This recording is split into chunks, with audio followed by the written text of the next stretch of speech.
Let's jump right into this explainer. Today, we're unpacking a true existential masterpiece, Ernest Becker's Pulitzer Prize-winning book, The Denial of Death. We're going to see how it tackles the ultimate human question. Why do we do the things we do? Becker synthesizes psychology, anthropology, and philosophy to give us a profound, if, well, pretty challenging answer. So, to really understand human action, we first have to ask a deeper question. What profound unconscious fear is lurking right beneath the surface of our everyday lives? Becker's answer? It's the terror of our own mortality. Here's our roadmap for the explainer. 1. The 4 foundational strands. 2. The human paradox and heroism. 3. The dynamics of transference. 4. Terror management theory. 5. Critiques of pessimism. And 6. A lasting psychological legacy. Section 1. The 4 foundational strands, the conceptual framework of Becker's philosophy. Okay, before we dive into specific chapters, we absolutely have to lay out the 4 interconnected chords that form the backbone of Becker's entire philosophy. These really are the conceptual framework for the whole book.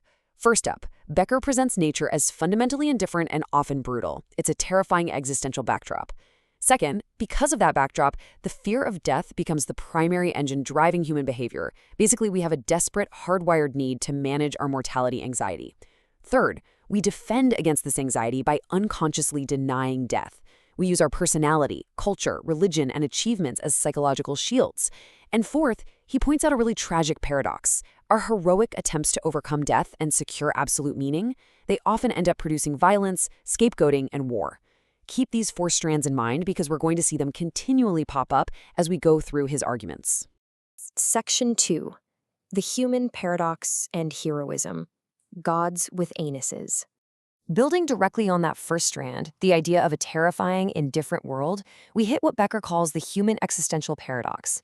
It's our dual nature. You see, unlike animals who are driven purely by instinctual survival, we humans are burdened by symbolic consciousness. We can imagine eternity. We can ponder the cosmos. Yet, at the same time, we're tethered to physical bodies that we know, for a fact, will eventually decay. Becker famously, and somewhat bluntly, called us gods with anuses. This unique awareness traps us in a constant state of existential dread. Becker's phrasing here is just incredibly evocative.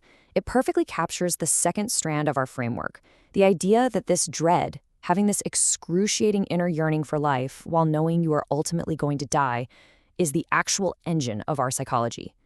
Now, obviously, if we felt this terror constantly, we'd be completely paralyzed, right? So what do we do about it? Well, to manage the terror, we create what Becker calls a causa sui, literally a self-generated project of enduring value. It's an immortality project that acts as psychological character armor, letting us craft a heroic narrative of defiance against our own finitude. And this connects right back to our third foundational strand, cultural denial. These projects act as vital lies.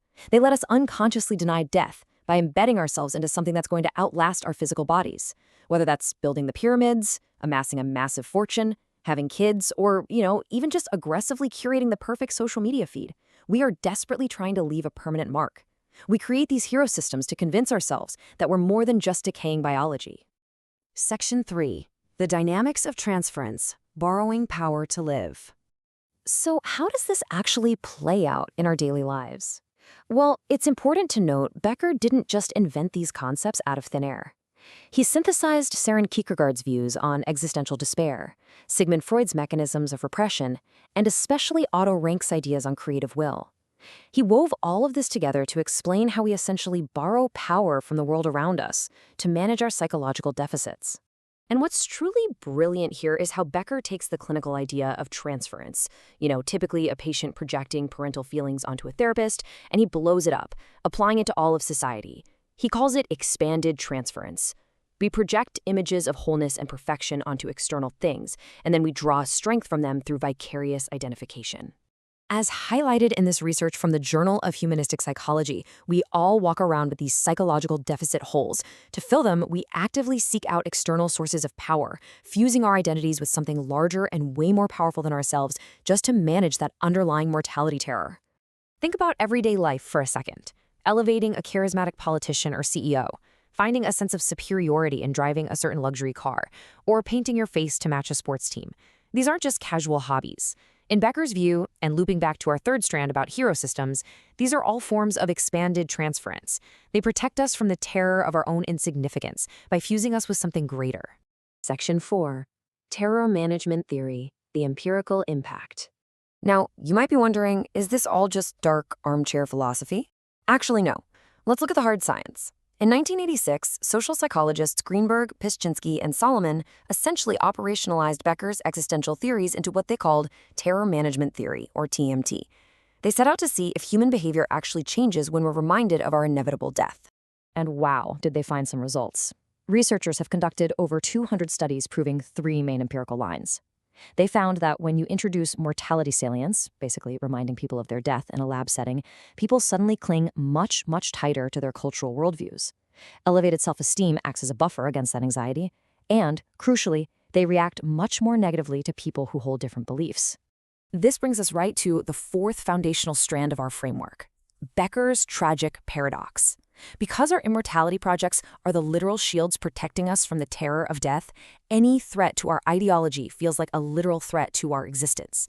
This perfectly explains why our heroic attempts to defend our worldviews are the primary drivers of evil, bigotry, nationalism, and war throughout human history. Section 5. Critiques of Becker's Pessimism. The Gemsbach Review. Now, to keep this explainer completely objective, we absolutely have to look at the valid philosophical and empirical pushback against Becker's admittedly bleak worldview. Critics, like Daniel Podgorski over at the Gemsbach, argue that Becker's work has some major blind spots. First, unjustified pessimism. They say he overfocuses on the negative and paints nature as inherently grotesque. Second, pathologizing normalcy. Critics argue he unfairly labels everyday joy, love, and healthy relationships as neurotic, vital lies.